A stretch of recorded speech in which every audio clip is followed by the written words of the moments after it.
ప్రగతి బాట కార్యక్రమాన్ని ఏర్పాటు చేసి సభాధ్యక్షత వహించిన మా ప్రియ మిత్రులు, మీ అభిమాన నాయకుడు, మీరు ఇష్టంగా వెంకన్న అని పిలుచుకునే నాయకుడు, కోమటిరెడ్డి వెంకటరెడ్డి గారు ఇంత పెద్ద కార్యక్రమాన్ని ఏర్పాటు చేసి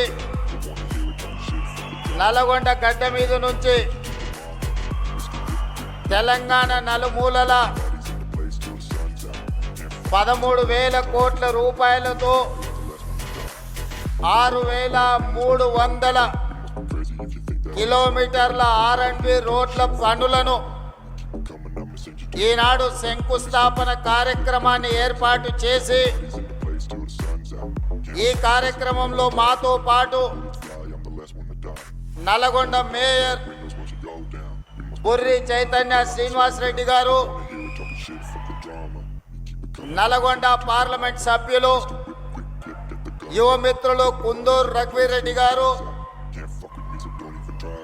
నా సహచర మంత్రివర్గ ఉప ముఖ్యమంత్రి గారు మిత్రులు పట్టి విక్రమార్క గారిని, సాగునీటి పారుదల శాఖ మంత్రివర్యులు మిత్రులు ఉత్తమ్ కుమార్ రెడ్డి గారిని, నల్గొండ ఇన్ఛార్జి మంత్రివర్యులు మిత్రులు అడ్లూరు లక్ష్మణ్ గారిని, శాసన మండలి చైర్పర్సన్ గుత్తా సుఖేందర్ రెడ్డి గారిని, భువనగిరి పార్లమెంట్ సభ్యులు మిత్రులు చామల కిరణ్ రెడ్డి గారిని, ప్రభుత్వ విప్ వేముల వీరేశం గారిని, మరో విప్ బీర్ల ఐలయ్య గారిని, తుంగతుర్తి శాసనసభ్యులు మందుల సామేల్ గారిని, మిర్యాలగూడ శాసనసభ్యులు లక్ష్మారెడ్డి గారిని, నాగార్జున సాగర్ శాసనసభ్యులు యువ మిత్రులు కుందూరు జయవీర్ రెడ్డి గారిని, దేవరకొండ శాసనసభ్యులు మీ అందరికీ ఆప్తుడు బాలు నాయక్ గారిని, అదేవిధంగా శాసన మండలి సభ్యులు శంకర్ నాయక్ గారిని, మరో శాసన మండలి సభ్యులు నెల్లికుంట సత్యం గారిని, మరో శాసన మండలి సభ్యులు పెద్దలు కోటిరెడ్డి గారిని, అదేవిధంగా మా సోదరిమణి కోదాడ శాసనసభ్యురాలు ఉత్తమ్ పద్మావతి రెడ్డి గారిని, అదేవిధంగా కార్పొరేషన్ చైర్పర్సన్ గుత్తా అమిత్ రెడ్డి గారిని, మల్రెడ్డి రామరెడ్డి గారిని, వివిధ ప్రజాప్రతినిధులను, ప్రభుత్వ అధికారులను, వెంకన్న కుటుంబ సభ్యులైన మీరు వేలాది మంది ఇక్కడికి తరలి వచ్చి మీరు అండగా నిలబడి ప్రజాపాలనకు ఈ ప్రభుత్వానికి మీ ఆశీర్వాదం ఉన్నది. నల్గొండ జిల్లానే కాదు, 4 కోట్ల తెలంగాణ ప్రజల యొక్క అభివృద్ధి సంక్షేమ కార్యక్రమాలని మీరు చేపట్టండి, మేము అండగా నిలబడతామని ఆశీర్వదించడానికి విచ్చేసిన మీ అందరికీ మనస్ఫూర్తిగా ధన్యవాదాలు, కృతజ్ఞతలు తెలియజేస్తున్న మిత్రులారా, ఈ సందర్భంగా ఒక అంశాన్ని నేను ప్రత్యేకంగా ప్రస్తావించదలుచుకున్నా. తెలంగాణ ఉద్యమ చరిత్ర తెలిసిన ప్రతి ఒక్కరికి ఈ అంశం తెలుసు, కానీ యువతరానికి కొంతమందికి అవగాహన ఉండొచ్చు లేదా గుర్తు చేయాల్సిన బాధ్యత నా మీద ఉన్నది.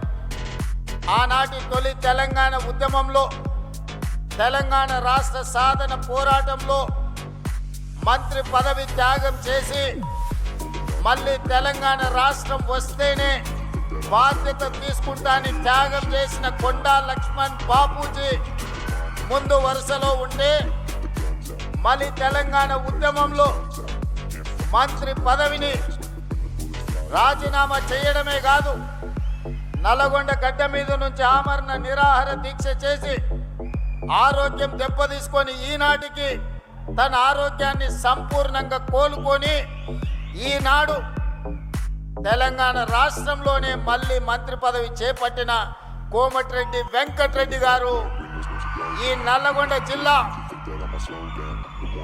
ఆనాడు కొండా లక్ష్మణ్ బాపూజీ గారు భువనగిరి నుంచి ప్రజా ప్రాతినిధ్యం వహిస్తే ఈనాడు నల్గొండ శాసనసభ నుంచి కోమటిరెడ్డి వెంకటరెడ్డి గారు ఆ బాధ్యత నిర్వహించి తెలంగాణ ఉద్యమంలో నల్గొండ బిడ్డలు గర్వంగా తలెత్తుకునే త్యాగం చేసిన నాయకుడు కోమటిరెడ్డి వెంకటరెడ్డి గారని నేను ఈ సందర్భంగా గుర్తు చేయదలుచుకున్నా. మిత్రులారా, బీఆర్ఎస్ నాయకులు పదే పదే చెప్తుంటారు, మేము త్యాగాలు చేసినాము, త్యాగాల పునాదుల మీద మేము అధికారంలోకి వచ్చినామని. నేను అడగదలుచుకున్న వాళ్ళను, వాళ్ళకు భజన చేసే వాళ్ళను, త్యాగం అంటే రాజీనామాలు చేయడం, ఎలక్షన్ తేవడం, కలెక్షన్ చేసుకోవడం, అదేనా మీ త్యాగం అని నేను అడుగుతున్నా. మరి ఒకవేళ త్యాగమే అదైతే 69 తొలి తెలంగాణ ఉద్యమంలో మంత్రి పదవిని త్యజించి చనిపోయే వరకు తిరిగి బాధ్యత చేపట్టని కొండా లక్ష్మణ్ బాపూజీ గారు చేసిన త్యాగాన్ని త్యాగమనాలా, ఏమనాలో మీరు చెప్పండి. మలి ఉద్యమంలో కోమటిరెడ్డి వెంకటరెడ్డి గారు రాజీనామా చేసి తిరిగి తెలంగాణ రాష్ట్రంలోనే మంత్రి పదవి తీసుకున్నాడు కదా, మరి దీన్నేమనాలి? మీరు ఎలక్షన్, కలెక్షన్, సెలక్షన్ మీద తిరుగుతుంటే పదవి త్యాగం చేసి తెలంగాణ రాష్ట్రంలోనే మీరు అండగా నిలబడ్డప్పుడే మంత్రి పదవి చేపట్టిన ఎంకన్న త్యాగాన్ని ఏమనాలి అని నేను అడుగుతున్నా. 100 రూపాయలు పెట్టి పెట్రోల్ తీసుకున్న మీరు 10 పైసల అగ్గిపెట్టె తెచ్చుకొని అగ్గిపెట్టె రావుదే త్యాగమైతే నిటారుగా నిలబడి తెలంగాణ కోసం ఆత్మ బలిదానం చేసుకున్న శ్రీకాంతాచారి త్యాగాన్ని ఏమనాలి? కానిస్టేబుల్ కిష్టయ్య నేల కొరిగిన త్యాగాన్ని ఏమనాలి? ఉస్మానియా యూనివర్సిటీ గేట్లని తన్ని వీర మరణం పొందిన యాదయ్య త్యాగాన్ని ఏమనాలి? ఒక ఈశాన్ రెడ్డి, ఒక వేణుగోపాల్ రెడ్డి త్యాగాన్ని ఏమనాలి? 100 రూపాయల పెట్రోల్ మీద చల్లుకొని 10 పైసల అగ్గిపెట్టె తెచ్చుకొని అగ్గిపెట్టె రావు, నువ్వు 10 ఏళ్ళు మంత్రిగా ఉంటావు, ఆర్థిక మంత్రిగా ఉంటావు, సాగునీటి పారుదల శాఖ మంత్రిగా ఉంటావు, 1000 కోట్ల రూపాయలు నువ్వు దోసుకుంటావు. ఉద్యమం ముసుగులో ఫామ్ హౌస్లో ఉన్న వాళ్ళు అధికారాన్ని చెలాయించి 69,000 కోట్ల రూపాయల అప్పులో ఉన్న తెలంగాణను 8,11,000 కోట్ల రూపాయల అప్పుల ఊపిలో ముంచి ఈ తెలంగాణను శాశ్వతంగా 10 ఏళ్లలోనే 100 ఏళ్లకు సరిపోయే విధ్వంసం చేసిన మిమ్మల్ని ఏమనాలి? మీ త్యాగాలను ఈరోజు తెలంగాణ ప్రజలు ఇంకా భరించాలనా? మీ దోపిడీని తెలంగాణ ప్రజలు ఇంకా సహించాలనా అని నేను అడుగుతున్నా. నేను అడగదలుచుకుని వేదిక మీద నుంచి నిన్న మన చూస్తున్నా, ఇద్దరు తొడేళ్లలాక తెలంగాణ మీద పడి తిరుగుతున్నారు. బావ మరుతులు ప్రజలందరూ కోరుకుంటున్నారు, మా ప్రభుత్వం రావాలి అని చెప్తున్నారు. ప్రజలు ఎవరు కోరుకుంటలేరు, మీ కుటుంబం కోరుకుంటుంది. మీ దోపిడీ దొంగతనాలలో మీకు అండగా నిలబడ్డ వాళ్ళు కోరుకుంటున్నారు. ఇవాళ ప్రజాపాలన వచ్చి ప్రజల చైతన్యం వచ్చి ప్రజలు సంక్షేమ అభివృద్ధి పథకాలను ఈరోజు అనుభవిస్తుంటే వాటిని చూసి అసూయ పడుతున్న వాళ్ళు ఎవరైనా మిమ్మల్ని కోరుకుంటున్నారేమో కానీ ఈ తెలంగాణ సమాజం మిమ్మల్ని, మీ కుటుంబాన్ని శాశ్వతంగా సామాజిక బహిష్కరణ చేపట్టినరు. ఇంకా భవిష్యత్తులో మీకు పదవి అనేదే ఉండదు. ఏదైనా టిఆర్ఎస్ గురించి మీరు మాట్లాడుకోవాలనుకుంటే మీ గతం గురించి మాట్లాడుకోవాల్సిందే తప్ప మీకు భవిష్యత్తు లేదన్న సంగతి ఈ నల్లగొండ వేదిక మీద వేలాది మందిగా ఈ గ్రౌండ్ లోనే కదా ఆ పక్కన గ్రౌండ్ లో మా అక్కలు మా సోదరులు ఈ గ్రౌండ్ పిక్కటిల్లేలా నాగార్జున కాలేజ్ గ్రౌండే కాదు అవతల సైడ్ నుంచి ఆ పక్క రహదారుల మీద వేలాదిగా నిలబడి చేజేలు పలుకుతున్న ఆ ప్రజలు చెప్పుతున్నారు మిమ్మల్ని ఉప్పు పాతర వేసినాం మళ్ళా మిమ్మల్ని మొక్క కూడా మొలవనీయమని నల్గొండ జిల్లా ప్రజలు చెప్తున్నారు.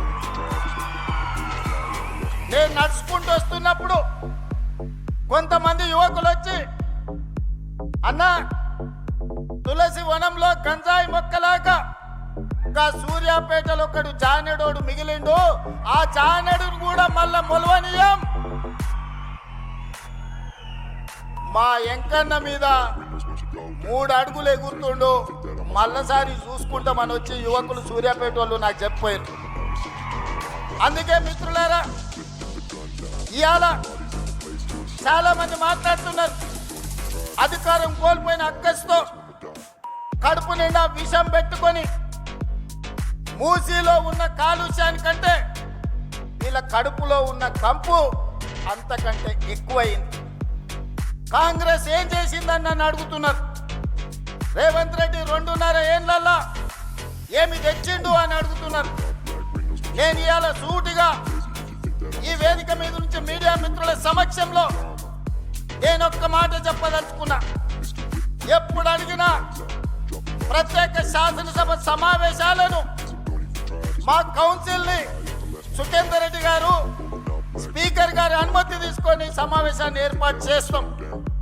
10 సంవత్సరాల టిఆర్ఎస్ పాలన 12 సంవత్సరాల బీజేపీ పాలన 2.5 సంవత్సరాల మా పాలన మీ 2014-2018 ఎన్నికల మేనిఫెస్టో బీజేపీ 14-19-24 ఎన్నికల మేనిఫెస్టో మీద ప్రత్యేక సమావేశాలలో చర్చ చేద్దాం.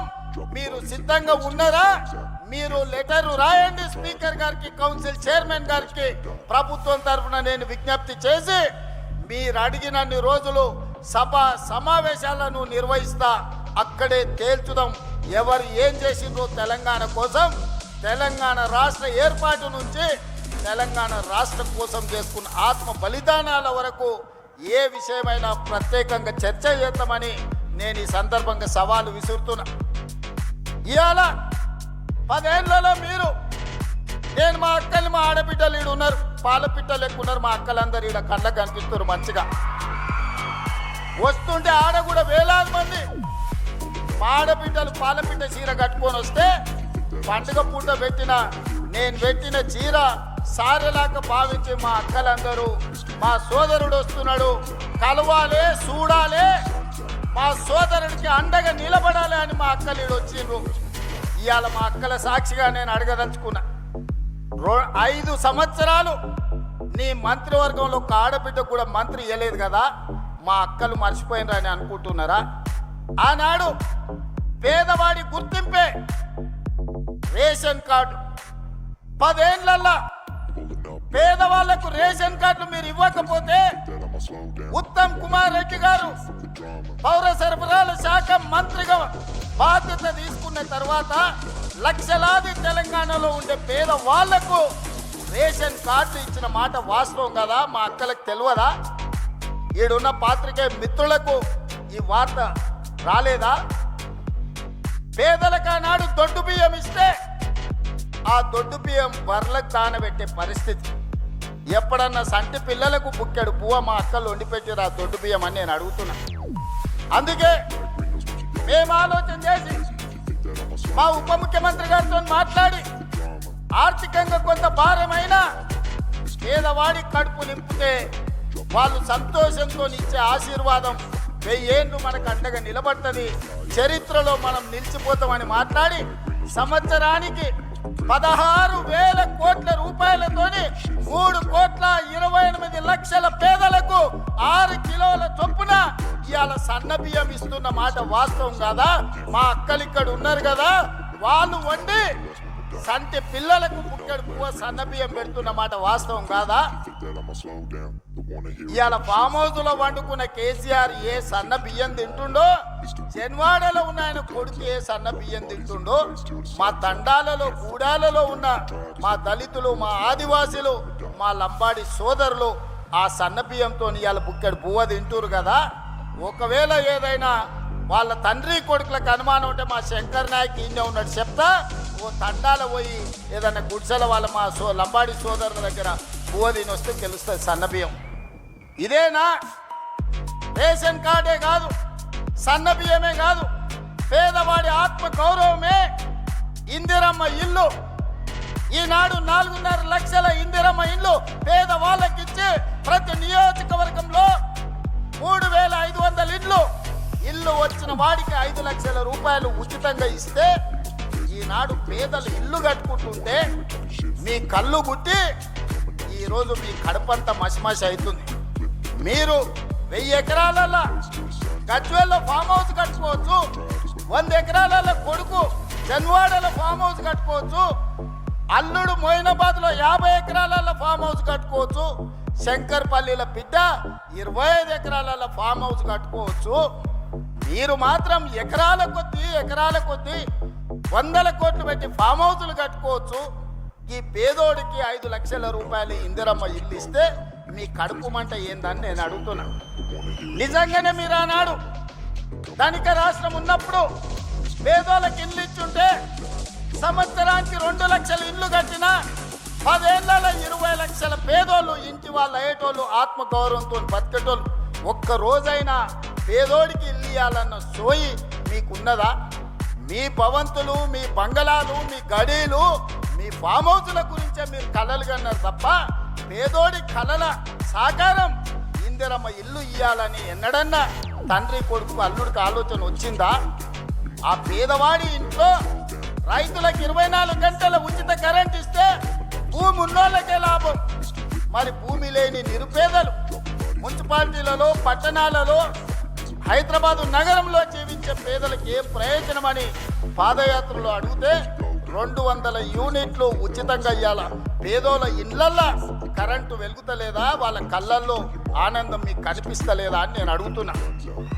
వంట వండడానికి 500 రూపాయలకే ఈరోజు సిలిండర్ ఇస్తుంటే మా అక్కలు సంతోషపడతలేరా అని నేను అడుగుతున్నా. అదే కాదు, రైతులకు రైతు రుణమాఫీ, రైతు భరోసా, రైతు పెట్టుబడి సహాయము, ఈరోజు రైతులకు ఇచ్చిన బోనస్ లెక్క కడితే 1,56,000 కోట్లు ఈ 30 నెలల రైతుల కోసం ఖర్చు పెట్టిన ప్రభుత్వం మా ప్రభుత్వం. వ్యవసాయం దండుగా కాదు, వ్యవసాయాన్ని పండుగ చేస్తాం, రైతుల కళ్ళల్లో ఆనందం చూస్తాం. ఇంతకుముందే మిత్రులు ఉత్తమ్ కుమార్ రెడ్డి గారు చెప్పారు, దేశంలోనే తెలంగాణ నెంబరు వరి ధాన్యం పండిస్తే అందులో నల్గొండ మొదటి స్థానంలో ఉందని ఇప్పుడే మా సోదరుడు చెప్పాడు. ఇది మా నిబద్ధత, ఇది మా రికార్డ్. ఈనాడు రైతుల కోసం మేము చెయ్యంది ఏమైనా ఉందా? కేంద్ర ప్రభుత్వం ఎన్నిసార్లు తిప్పినా నేను, తుమ్మల గారు, అదేవిధంగా ఉత్తమ్ గారు పోయి యూరియా తెచ్చి ఈరోజు రైతుల కష్టాలు తీర్చే ప్రయత్నం చేసి, వానలు వచ్చినా ఇక్కడ కార్మికులు వలస బీహార్కు పోయినా, బెంగాల్కు పోయినా వరి కొనుగోలులో నానా తిప్పలు పడి 80 లక్షల మెట్రిక్ టన్నులు ఇవాళ వరి ధాన్యాన్ని సేకరించి దేశంలోనే రికార్డు ఈరోజు సృష్టించినాం. కాళేశ్వరం నుంచి చుక్క నీరు రాకపోయినా ఒక్క సంవత్సరంలో 2,88,000 మెట్రిక్ టన్నుల వరి ధాన్యాన్ని ఉత్పత్తి చేసి దేశంలోనే నెంబర్ 1గా తెలంగాణ రాష్ట్రాన్ని ఇవాళ మేము నిలబెట్టినాం కదా. మరి కాళేశ్వరం కట్టి 1,00,000 కోట్లు ఖర్చు పెడితే 3 ఏళ్లనే కట్టుడు కూలుడు 1,00,000 కోట్లు గోదావరిలో కొట్టుకోడు అయిపోయింది. అది ఇవాళ కాళేశ్వరం కాదు, కూలేశ్వరం అయిపోయింది. ఆ ఎల్ల గొప్పలు చెప్పుకున్నారు. హరీష్ రావు కాదు ఆయన పేరు, కాళేశ్వరరావు అని ఆనాటి గవర్నర్ మోసం చేసి ఆయన కళ్ళ గంతలు కట్టి హరీష్ రావు మరి కాళేశ్వరరావు అని పిలిపించుకున్నాడు. మళ్ళీ కూలిపోతే అటు దిక్కు మళ్ళీ చూస్తలేరు. అందుకే మిత్రులారా, ఇవాళ ఇదే కాదు, విద్యాశాఖ గవర్నమెంట్ బడికి గవర్నమెంట్ దవాఖానకు పోవాలంటే ఆనాడు పేదలు భయపడేటోళ్ళు, పిల్లలకు చదువు రాదని, పేదోళ్ళ ప్రాణం సర్కారు దవాఖానకు పోతే నిలబడదని. ఇవాళ అదే పాఠశాలల్లో నర్సరీ, ఎల్కేజీ, యూకేజీ నుంచి 12th క్లాస్ వరకు పాఠశాలల పునరుద్ధరణే కాదు, బ్రేక్ఫాస్ట్, లంచ్, ఈవినింగ్ స్నాక్స్ వరకు పేదవాడి కడుపు నింపాలి, వాళ్ళ కళ్ళల్లో ఆనందం చూడాలి, వాళ్ళు చదువుకొని అంబేద్కర్లా ఈ రాష్ట్రాన్ని, దేశాన్ని ఏలాలి. తెలంగాణ గురుకులాల నుంచి వందలాది మంది అంబేద్కర్లను సృష్టించాలి అని ఈనాడు ముక్కబోని ధైర్యంతో మా ప్రభుత్వం చేస్తున్న ప్రయత్నం వాళ్ళకి కనిపిస్తలేదా? వాళ్ళంటే దొరలు, గడీలు ఉన్నాయి, వాళ్ళ దగ్గర దోసుకున్న 1000 కోట్లు ఉన్నాయి. వాళ్ళ పిల్లలు అమెరికాకో లండన్కో పోయి చదువుకుంటారు. మరి పేదోడు లంబాడి తాండాలలో ఉన్న మా లంబాడి సోదరులు కానీ, దళితులు కానీ, గిరిజనులు కానీ, ఆదివాసీలు కానీ, ఉన్నత వర్గాలలో ఉన్న పేదోళ్ళ పిల్లలు ఏడికి పోయి చదువుకోవాలి.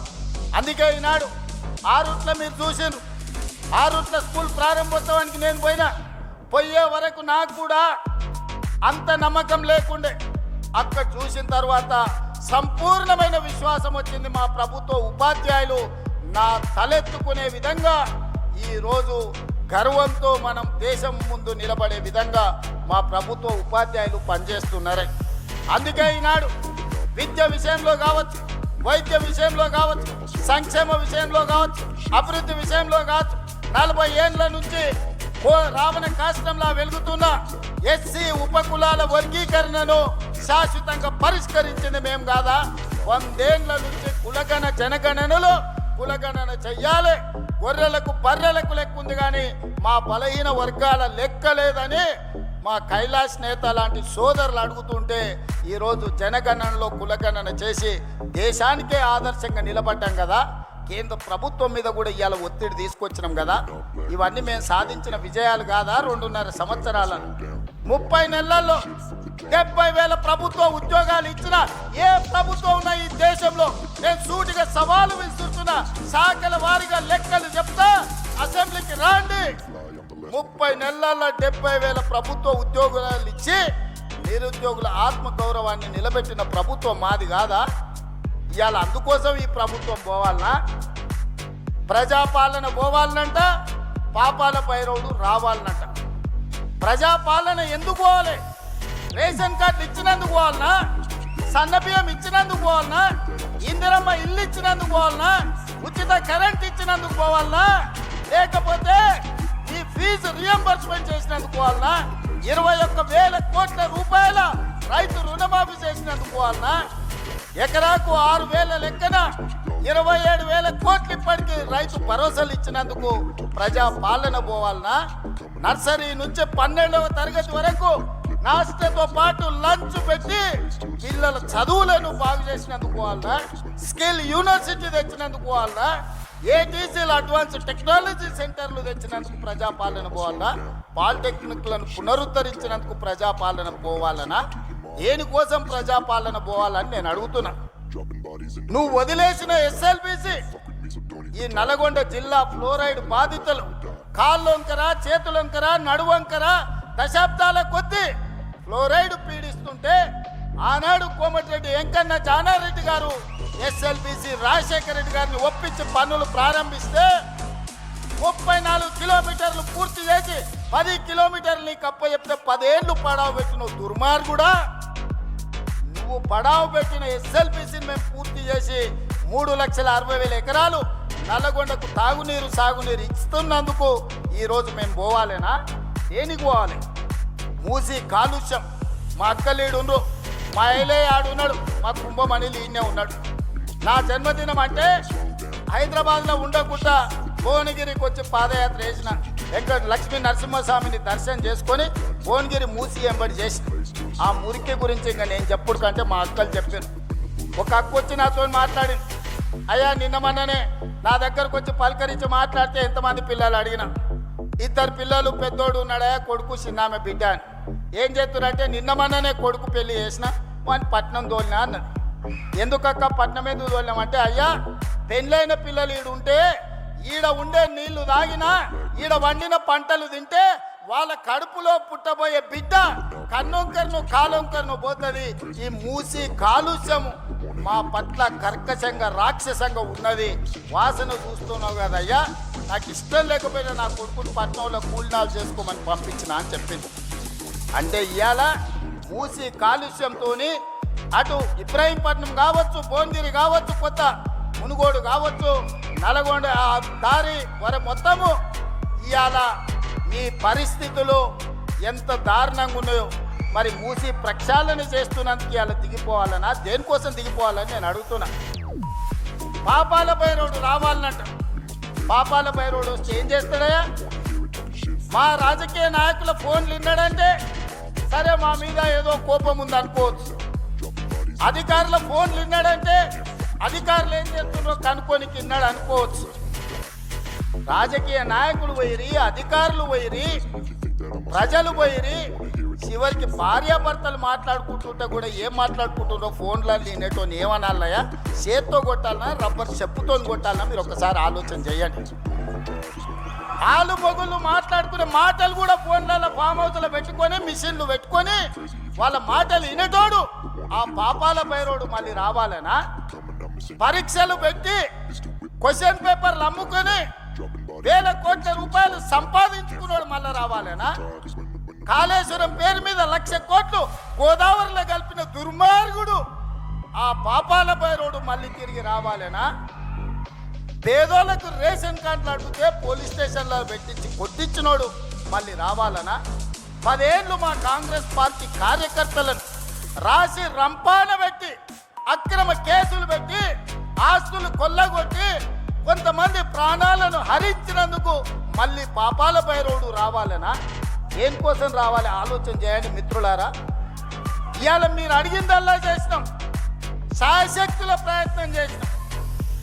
ఒకవేళ చెయ్యకపోయినా మీ మీద ఎవరి మీద నాన్న వాళ్ళ మీద అవతల మీద ఇవతల మీద ఏమన్నా అక్రమ కేసులు పెట్టుడు కానీ లేకపోతే వాళ్ళని ఏమన్నా ఇబ్బంది పెట్టుడు కానీ జరిగిందా? మరి పాపాల భైరవుడు ఎందుకు రావాలని నేను అడుగుతున్నా. అందుకే మిత్రులారా ఇవాళ ఒక్కటే ఆలోచన చేయండి. మీరు కూడా గ్రామాలలో 10 ఏళ్ళ బీఆర్ఎస్ పాలన, 12 ఏళ్ళ మోడీ పాలన, 10 ఏళ్ళ ఇందిరమ్మ పాలన మీద రచ్చబండలలో చర్చ పెట్టండి. తాటి చెట్టు కాడ కళ్ళు తాగేటప్పుడు చర్చ పెట్టండి, బార్ షాప్ కాడ పెట్టండి, బీర్ షాప్ కాడ పెట్టండి, పెళ్లి కాడ పెట్టండి, సావు కాడ పెట్టండి, సర్పంచుల సంఘం కాడ పెట్టండి, లేకపోతే అసెంబ్లీలో పెట్టండి. చర్చ చేద్దాం. మనం చేసిన పనులు చెప్పుకోకపోవడం వల్ల ఈరోజు ఆ దుర్మార్గులు బామార్తులు పిల్ల రంగాలు ఊరూరు తిరిగి అబద్ధాలు చెప్తున్నారు. వాళ్ళకి దేవుడు శాపం పెట్టిండు, నిజం మాట్లాడితే మీ తల 1000 ముక్కలై సస్తరని. ఒక్క మాట కూడా నిజం మాట్లాడు. మొత్తం కుటుంబం అంటారా నాయన. ఫామ్ హౌస్లో వండుకున్న శుక్రాచార్యుడు కావచ్చు, ఊరి మీద తిరిగే మారీచుడు కావచ్చు, లేకపోతే సుభావుడు కావచ్చు, ఎవడన్నా నిజం మాట్లాడతారా? మా లక్ష్మణ్ 687 కోట్ల రూపాయలు టెండర్లు పిలిస్తే 3,000 కోట్ల అవినీతి జరిగినాడు. మూతి మీద పెట్టి కొట్టా రా సవాల్ చేస్తున్నాను మా లక్ష్మణ్ అన్నాడు. ఇక మళ్ళా రాలే. సింగరేణిలో టెండరే కాలేదు, తారీఖే రాలేదు, మొత్తం సింగరేణి కొలగొట్టిరని నోరు తెరిచిన అబద్ధం. నోరు తెరిస్తే అబద్ధాలు చెప్పి 100 అబద్ధాలు ఒకటే అబద్ధాన్ని 100 సార్లు చెప్తే నమ్మకపోతారా అని అనుకుంటున్నారు. కానీ మీ జాతకం మీ మొత్తం నరాన తెలంగాణ ప్రజలకు తెలుసు. ఉద్యమం సమయంలో పిల్లల ప్రాణాలను ఎట్లా పొట్టన పెట్టుకున్నారో, అధికారంలోకి వచ్చిన తర్వాత ఎట్లా తెలంగాణ రాష్ట్రాన్ని కొల్లగొట్టినరో, ఎట్లా అక్రమ కేసులు పెట్టినరో తెలంగాణ సమాజానికి అంతా తెలుసు. మీరు ఎన్ని అబద్ధాలు చెప్పినా, మీరు ఎన్ని నాటకాలు వేసినా మిమ్మల్ని తెలంగాణ సమాజం నమ్మదు, క్షమించదు. అందుకే మిత్రులారా ఇవాళ మా ఎంకన్న చాలా విషయాలు ప్రస్తావించారు. నల్లగొండను ప్రత్యేకంగా చూడమన్నాడు. తప్పకుండా అదేవిధంగా మా పార్లమెంట్ సభ్యుడు నాకు అత్యంత సన్నిహితుడు రఘువీర్ గారు కూడా కొన్ని అంశాలను ప్రస్తావించడం జరిగింది. వాటన్నిటిని తప్పకుండా మా అధికారులకు ఆదేశాలు ఇచ్చి ఆ పనులను ఏ విధంగా ముందుకు తీసుకెళ్లాలనో 100% ప్రయత్నం చేస్తాం. కానీ చివరిగా మీకు ఒక్క మాట ఇవ్వదలుచుకున్నా, మళ్ళొచ్చే ఎన్నికల లోపల ఎస్ఎల్బిని పూర్తి చేసి కృష్ణానది జలాలను నల్లగొండ నేల మీద పారిస్తా.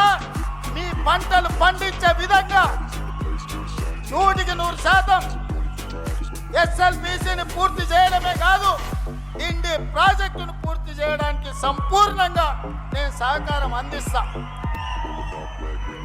నా జీవిత లక్ష్యం ఒక్కటే, మూసీ నది ప్రక్షాళన. మోడీ సబర్మతి కాదు, ఢిల్లీ యమున కాదు, యోగి గంగా నది కాదు. ఈ దేశానికి ఎవడు వచ్చినా మూసీ నది ప్రక్షాళన చూడడానికి రావాలి. దేశానికి తలమానికంగా మూసీ నది ప్రక్షాళన చేస్తా. మా చామల కిరణ్ రెడ్డి ఏదైతే కోరుకుంటుండో ఆయన పార్లమెంట్లో, ఈ మూసీ కంపు నుంచి, కాలుష్యం నుంచి నల్లగొండ బిడ్డలకు విముక్తి కలిగించే బాధ్యత నాది. ఒట్టేసి చెప్తున్నా, మూసీ పూర్తి చేస్తా. ఎవడు వచ్చినా, ఎవడు అడ్డం పడ్డా మూసీ నది ప్రక్షాళన చేస్తా. తెలంగాణ ప్రజల ఆకాంక్షలు తీరుస్తుంది. ప్రజా పాలన ప్రజల ఉనికిని, మనుగడను కాపాడుతుంది. ఇదే నా మాట. మీరండగా నిలబడండి సోదరులారా. 10 ఏళ్ళు వెనక్కి తిరగకుండా తెలంగాణ రాష్ట్రాన్ని దేశంలోనే నంబర్ 1గా తీర్చిదిద్దుతా. ధన్యవాదాలు సోదరు.